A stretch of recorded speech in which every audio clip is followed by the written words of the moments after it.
today there are a lot of people who want to come to Mumbai. They want to become a voice artist, and they have seen people grow, and they have seen all the glamour part of it. Yeah. But there's something that they don't know.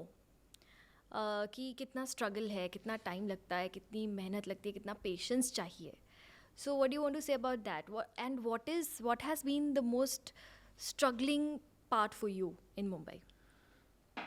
To everyone who wants to become a voice artist या हमारी field में आना चाहता है, most welcome. पहली चीज़ तो खुले दिल से आपका स्वागत है. आइए, ज़रूर आइए. और मेरा ये मानना है कि अगर आप बोल सकते हैं, अगर आपकी एक आवाज़ है, अगर आप बोल सकते हैं, तो आप वॉइस आर्टिस्ट बन सकते हैं.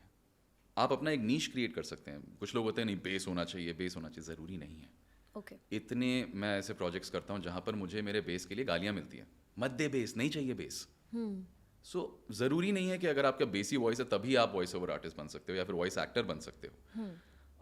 अगर आप बोल सकते हो तो मेहनत, वक्त, लगन के साथ आप you can achieve success. But हाँ, a lot of people think ये हम बकवासी तो करते हैं, हम बकबकी तो करते हैं.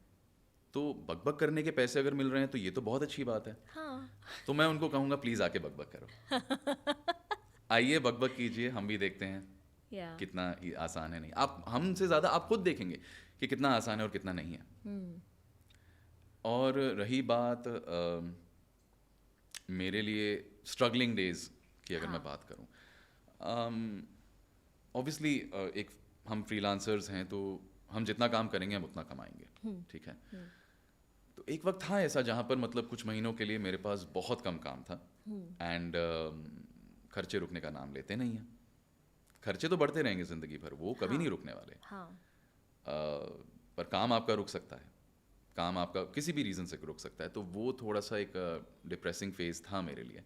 और उस समय खैर अब मैं खुद को शायद बेहतर समझ पाया हूँ. अब मुझे वो चीज़ उतनी बॉदर नहीं करती, पर उस समय बहुत ज़्यादा कर गई थी. I was very depressed.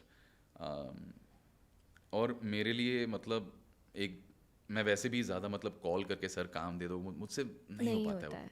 एक पॉइंट के बाद नहीं हो पाता. थोड़ा सा करता सर अगर कुछ है तो बता दीजिए, पर बार बार कॉल करना, बार बार फॉलो अप करना, ये उनको भी इरिटेट करता है और मैं खुद उससे I don't do that any more.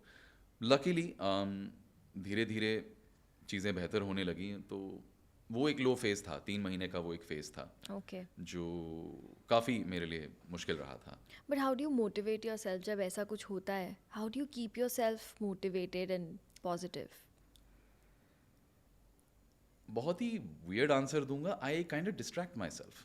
क्योंकि क्या होता है ना कि जब आप ऑलरेडी एक माइंडसेट में हैं जहाँ पर things are not working out for you, the best thing I have seen, at least for short term, long term के लिए वो सही नहीं है, पर शॉर्ट टर्म के लिए if you can distract yourself with something that you love.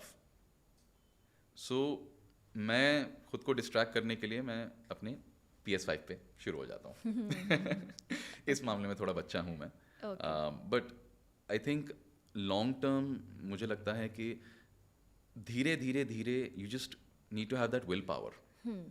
खुद से बस खुद से बात करते रहो और खुद से बेईमानी मत करो. एटलीस्ट खुद से झूठ मत बोलो. आप लोग आज के लिए कहने लग गए हैं be the real you, be the real you, be real. It basically means खुद से झूठ मत बोलो यार. ठीक है.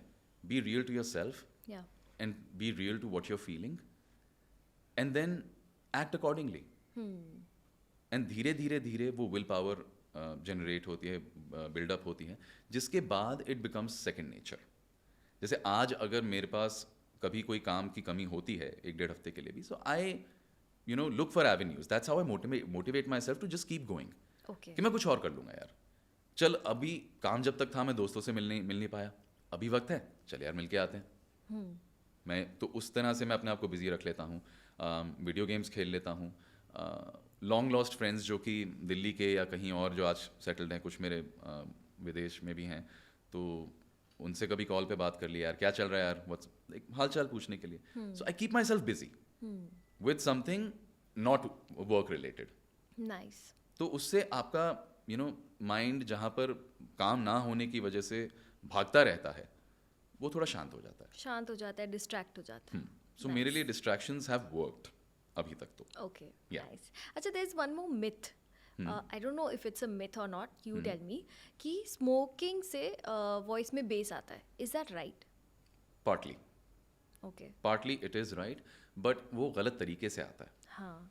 क्योंकि जब आप स्मोक करते हैं तो यू नो आपके गले पर असर पड़ता है, एक ग्रफीनेस आ जाती है, और कहीं ना कहीं आपके गले पर असर पड़ता है, जिससे आपकी वॉइस थोड़ी बेसी हो जाती है, पर वो गलत तरीके से होती है. Right. ठीक है, अगर आपकी नेचुरली वॉइस पतली है, थोड़ी हाई पिच है, तो there are exercises, there are ways that कि आप ऑन कमांड, आप चुटकी बजाते ही आप अपनी वॉइस को बेसी बना सकते हो, बट उसके लिए अभ्यास चाहिए, प्रैक्टिस चाहिए, सही एक्सरसाइजेज करनी ज़रूरी है. अब मेरी वॉइस अगर नेचुरली इतनी बेसी है, तो मेरे को अगर पतली करनी होती है तो उसके लिए भी मैंने एक्सरसाइजेस की हैं. You've trained your voice I to do trained that. My voice for that. तो पर वो ट्रेनिंग 1 हफ्ता, 1 महीना, 2 महीना, 6 महीना नहीं, सालों की मेहनत है. उसके बाद जाकर आज मैं इतना एफर्टलेसली इस चीज़ को कर पाता हूँ. सो ये पार्टली मिथ है, पर वो गले को ख़राब करती है, इसलिए वो बेसी होती है. Oh, गला एक तरह से बैठ जाता है. हाँ, Oh. तो पार्टली करेक्ट है. So I am sure long run में तो नुकसान ही होता होगा Definitely. आवाज़ के लिए. वैसे बॉडी के लिए तो definitely smoking Yeah, is yeah. Wrong and खराब ही करती है बॉडी को, बट आवाज़ को भी खराब ही करती है. यस.